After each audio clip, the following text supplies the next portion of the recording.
Baik teman-teman, selamat datang kembali. Pada kesempatan kali ini saya akan membahas satu emiten di bidang properti ya. Jadi cukup menarik, yang berminat silakan nonton sampai habis. Jadi kalau kita perhatikan mengenai situasi global ya, jadi kalau inflasi di US sudah mulai mereda, kemudian The Fed juga nggak akan bakalan naikkan suku bunga, tapi mungkin dia masih menjaga suku bunga lumayan tinggi untuk beberapa saat ya. Jadi perkiraan kalau penurunan suku bunga Amerika itu mulai semester kedua tahun 2024 ya. Nah, BI rate sendiri terakhir dia menaikkan dari 5,75 ke 6% ya acuannya.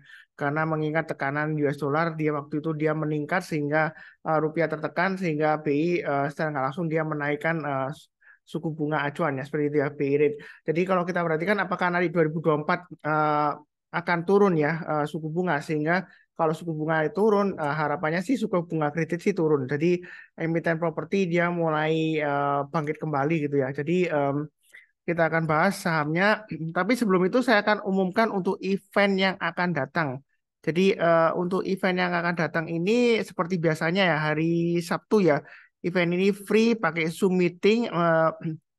Jadi eventnya itu topiknya untuk weekly market outlook ya. Sebelumnya saya sudah umumkan juga. Jadi ini rutin setiap minggu ya. Ini sudah ketiga kalinya ini ya, ke Sabtu ini ya. Sebentar saya lihatkan untuk brosurnya. Jadi ini Zoom meeting Sabtu jam 7 malam waktu Indonesia bagian Barat ya. Atau waktu Jakarta ya. Jadi disesuaikan dengan waktu Anda. Kalau Anda waktu Indonesia Tengah ya ditambah aja. Atau waktu Indonesia bagian Timur ya seperti itu. Nah, kalau kita lihat ini untuk meeting ini akan membahas saham-saham yang potensial untuk minggu yang akan datang ya, dan juga review beberapa saham. Kan kalau teman-teman punya pertanyaan itu bisa tanya langsung di meeting ya. Misalnya, oh Pak Sunar, saya concern punya saham ini nyangkut di harga berapa ya? Anda bilang aja, nanti saya akan kasih tahu kira-kira solusinya bagaimana. Atau misalnya Anda sudah cuan di satu saham, dia sudah naik tinggi, cuannya sudah lumayan, apakah saatnya take profit atau dan sebagainya ya. Jadi kalau ada pertanyaan ya silakan tanya di meeting tersebut. Dan di meeting tersebut saya menggandeng juga dengan teman saya, dia dari pihak asuransi ya. Jadi memang kalau kita bicara mengenai asuransi, kecenderungan sih mindset kita, wah saya Pak Sunar gak butuh sih ngapain asuransi ya.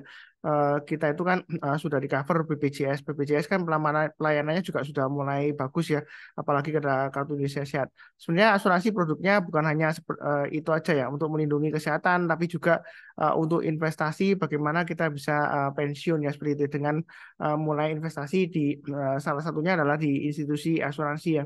Dan saya sirkuit sendiri ini saya juga sudah pakai mulai sudah lama banget ya. Sudah mulai tahun 2017 ya. Jadi beberapa polis saya itu sudah cuti premi. Nanti saya sudah sharekan juga pengalaman saya seperti itu ya. Jadi memang tujuannya bukan jualan asuransi sih. Jadi untuk pengenalan aja, kalau yang berminat silakan join atau invest ya di produk asuransinya, atau kalau nggak berminat ya kita fokus aja ke sahamnya. Jadi tetap bahas saham ya. Ini hanya sekedar pengenalan aja sekitar 15 sampai 30 menit aja ya untuk edukasinya atau meetingnya yang untuk yang asuransi ini ya. Jadi saya balik langsung ke saham ya. Jadi yang saya bahas adalah untuk saham Kija. Sebelumnya kita akan bahas dulu laporan keuangannya ya, karena untuk teknikalnya nah, kita akan bahas nanti. Jadi untuk yang pertama kita lihat untuk saham Kija ya. Jadi satu saham aja untuk satu video. Kija ini kawasan industri Jababeka ya.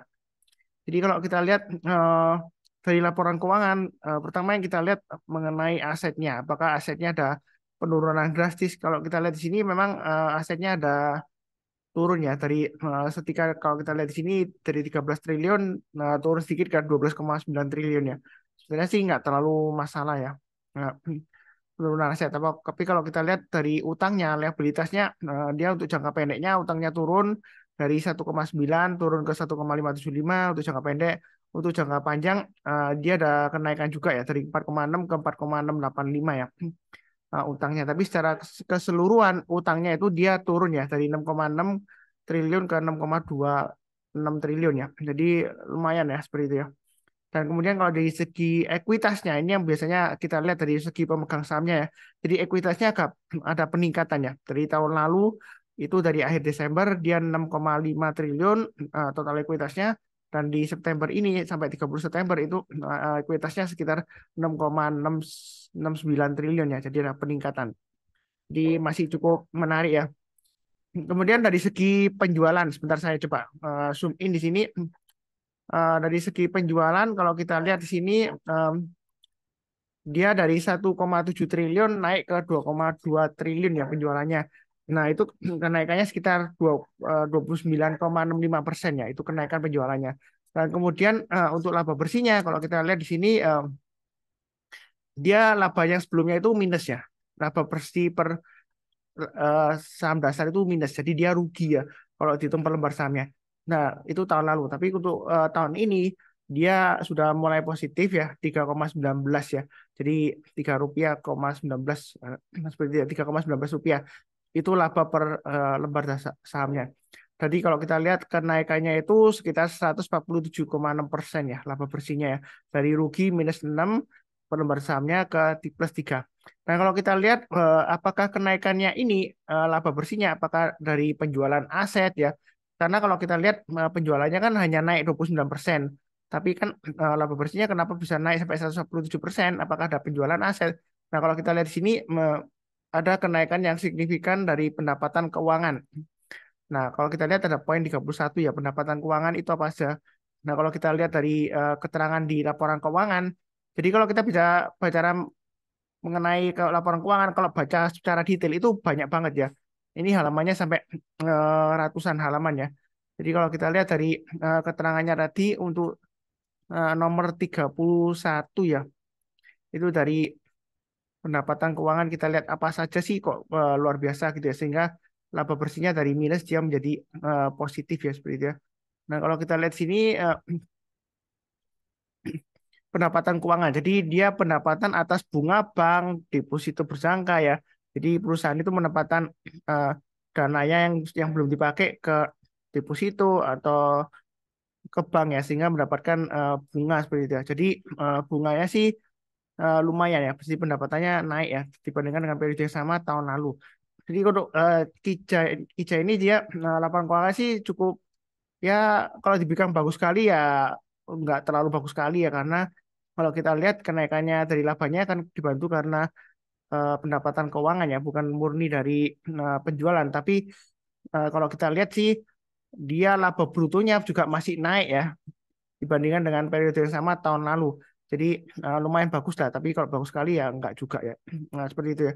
Nah, kalau mengenai teknikalnya sekarang kita bahas mengenai analisa teknikalnya untuk emiten Kijai ini terakhir kan dia naiknya tinggi banget ya. Jadi untuk Kijai ini kalau kita perhatikan naiknya luar luar biasa juga ya beberapa hari ini ya.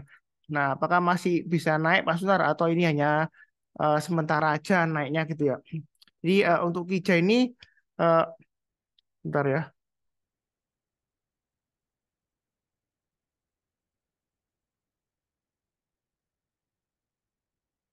Jadi untuk Kijai ini dia sudah ada alat ya. Jadi kalau saya lihatkan di sini sebentar ya. Nah, ini mulai tanggal 21 November. Sebentar saya gantikan screen-nya. Jadi ini adalah tools live alert ya. Jadi semacam signal. Ini real time, berbayar terus terang aja, tapi berbayarnya murah kok. Kalau satu hari dia nggak sampai 2.000, ya 1.900 lebih ya. Hitungannya seperti itu ya. Jadi nggak sampai 2.000 rupiah sehari. Jadi ini memudahkan kita untuk memberitahukan notifikasi kalau ada saham-saham yang potensial untuk buy atau average up ya. Kalau dia berhasil naik lagi, dia akan memberikan signal. Jadi kalau kita lihat untuk signal Kijai ini, buy on weakness mulai dari hari Selasa ya, ketika naik ke atas 132 itu signalnya buy on weakness. Kemudian Rabu naik lagi, naik ke atas 135 dia kirim alert average up. Kemudian yang terakhir uh, tanggal 23 ya, pagi ini ya, naik ke atas 142 kirim alert ya. Jadi dia average up. Nah, kalau kita perhatikan dari chart terakhir ya, nah, ini Pak Sunar habis alert 142 ke atas, loh kok tiba-tiba turun? Ya sebenarnya sih masih cukup wajar lah koreksinya. Kadang-kadang memang kalau bicara mengenai saham ya, begitu dia ada signal untuk buy, ya kan naik sehingga kita buy on breakout ya seperti itu ya. Kemudian dia turun ya belum tentu indikatornya salah atau signal kita salah atau algoritma kita salah atau keputusan kita salah belum tentu ya. Karena kita nggak mengatur eh, nggak bisa mengatur harga saham di pasar saham. Tapi kalau kita perhatikan di sini, ini kenaikannya masih cukup bagus, koreksinya juga masih cukup wajar ya untuk hari ini ya. Ini memang higher high tapi dia koreksi ya, tapi dia masih higher low dibandingkan dengan hari kemarin karena dia sudah naik tinggi. Kalau koreksi sih satu hari juga lumayan wajar. Nah, untuk Kijai ini kalau kita perhatikan, ini ada area resisten yang terdekatnya ini kurang lebih di area sekitar ini ya, 146. Saya ambil dari ini ya. Ini kalau kita gambarkan, saya gambarkan di sini ya. Ini area resistennya ya, karena dia berusaha naik, dia gagal terus ya. Dan ini juga ekor panjang ke atas. Nah, pada suatu saat dia berhasil breakout di sini. Nah, ketika dia breakout ke atas 146, dia naiknya bisa tinggi banget ya, sampai 190-an di sini ya. Kurang lebih ya, sebentar saya lihatkan itu angkanya berapa. Ini kalau kita perhatikan angkanya 190 ya. Jadi dari 146 ke 190 ini saya kasih target price-nya ya kurang lebih 186 ya, agak turun sedikit ya. Jadi sekitar Rp40 dari 146 itu kenaikannya potensial sahamnya masih bisa naik sekitar 27% ya kalau dia breakout ke atas 146. Nah, memang selama di bawah 146 ini kemungkinan masih bisa pullback ya. Karena kalau kita lihat di sini sebelumnya dia ekor panjang, dia gagal, dia langsung turun ya seperti itu ya. Nah, kalau kita mundur jauh ke belakang, ya kan? Ini kalau kita lihat dari area sebelumnya ya, tahun 2010 naik ke atas, kemudian dia naik tinggi, kemudian dia koreksi. Nah, di sini tertahan di 146. Selama dia berhasil rebound balik lagi ke atas 146, dia masih bagus potensialnya untuk balik ke paling nggak ke 186. Ini sebelumnya juga tahun 2020 kan, COVID ya, panik ya. Kemudian dia berhasil rebound naik ke atas 146, targetnya 186 tercapai. Ini juga turun naik ke atas 186 tercapai ya. Ini dua kali sebelumnya.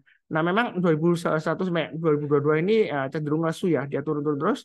Nah, saat ini dia akan berusaha untuk bangkit naik ke atas 146. Kalau Anda mau buy sekarang untuk Kijai ini sebenarnya masih bagus potensialnya ya. Tapi jangan terlalu agresif ya, seperti itu ya. Kalau kita lihat memang dia sudah di atas MA20-nya, MA20-nya sudah mengarah ke atas. Nah, kalau yang mau buy on weakness di MA20-nya boleh aja. Mungkin Anda bisa buy on weakness di sekitar area ini ya. 132-an mungkin nanti ya. Jadi nanti ketika MA20-nya ini akan mengarah ke atas ya. Nanti ya. Jadi kalau dia mengarah ke atas, nah seperti ini ya. Mungkin gambarnya seperti itu ya. Kalau dia dipotong dari atas ke bawah, misalnya koreksi atau pullback ya, kita jangan langsung buy. Tunggu kalau rebound mantul ke atas 132, kita barusan buy. Ya, kurang lebih seperti itu. Itu untuk yang buy on weakness ya, kalau nggak mau buy sekarang ya. Bukan berarti saya mendoakan turun lagi, nggak. Tapi kalau 132 nggak dikasih, ini saya kasih gambar aja area buy on weakness-nya ya. Kita bisa buy high sell higher. Jadi kalau dia breakout ke atas 146, kita bisa buy ya, seperti itu ya. Tapi kalau mau buy sekarang sih boleh saja, karena ini masih cukup menarik ya. Selama dia di atas 132. Jadi Anda pasang aja stop loss-nya di 132 untuk Kija. Kalau turun di bawah 132, maka dia akan testing area supportnya sekitar 115 atau 120 di sini ya. Sekitar 120 di sini ya. Jadi turun di bawah 132 dia bisa turunnya lumayan dalam ya. Lebih dari 10% lagi ya turunnya dari 132 ke 120. Jadi jangan terlalu agresif juga ya. Kalau dia turun di bawah 132 lebih baik jual dulu atau kurangi posisi. Nah, kalau dia breakout ke atas 146 yang mau buy silakan buy, yang mau tambah lagi average up silakan, targetnya 186. Nah, kalau mau pakai tengah-tengahnya di sini ya kurang lebih nanti targetnya sekitar 160 ya 164 lah ya kurang lebih ya saya kasih sekitar sini ya. Nah, itu target terdekannya setelah 146, 164 kemudian 186. Jadi kalau mau tambah lagi setelah 146 ya kita bisa average up di 164 ya. Jadi kalau naik kita mau tambah lagi average up boleh. Nah, sebelumnya ada yang tanya ke saya, Pak Sunar, kalau naik kita average up, naik lagi kita average up. Nah, kapan take profitnya? Take profitnya adalah ketika kena trailing stopnya. Misalnya ya, dia naik ke atas 146, kita tambah lagi average up, kemudian naik ke atas 164, kita tambah lagi. Tapi ternyata dalam perjalanannya, misalnya sampai 174, kemudian dia pullback, ya kita mulai pasang trailing stopnya. Ya, seperti itu. Jadi jangan sampai keuntungan yang sudah didapat itu hilang. Jadi selalu pasang trailing stopnya dan stop lossnya. Itu untuk Kija ya, saran saya ya. Jadi ini masih ada potensial untuk naik lagi tapi masih belum benar-benar aman ya walaupun sudah di atas MA20-nya. Baiknya bertahap aja, jangan terlalu agresif juga. Kalau kita lihat sih dari kepemilikan asing juga masih lumayan bagus ya net buy-nya di sini ya. Eh, Grafiknya ini yang kuning yang di bawah ini ya, panel yang bawah ini ya. Jadi eh, kurang lebih sih cukup sekian ya. Jadi em, yang barusan kenal channel Saham Profit jangan lupa subscribe, kemudian like, nyalakan notifikasinya supaya nggak ketinggalan. Kemudian saya mau melihatkan mungkin yang belum tahu ya di channel YouTube saya Saham Profit itu ada satu seksi di eh, satu bagian ya. Nah di sini sebentar Saya tunjukkan screen-nya. Jadi di sini ada screen untuk analisa mengenai laporan keuangan ya. Jadi sebentar. Ini ya, dari analisa saham mingguan dan harian, kemudian di sini ada analisa laporan keuangan untuk kuartal 3 2023. Nah, di situ kalau kita klik itu kan ada playlistnya di sini ya. Jadi ada beberapa video di sini saya bahas BBCA, kemudian BBRI, eh, HIL, kemudian ASII, BSDE, Pakuwon ya. Jadi ada beberapa emiten mungkin yang Anda tertarik, Anda bisa baca. Jadi era juga yang terakhir ya sebelumnya. Jadi kurang lebih sih seperti itu ya. Mudah-mudahan bermanfaat. Kurang lebih cukup sekian ya. Seperti biasanya saya doakan selalu semuanya selalu sehat, damai dan sejahtera selalu. Amin. Terima kasih banyak. Tetap semangat ya.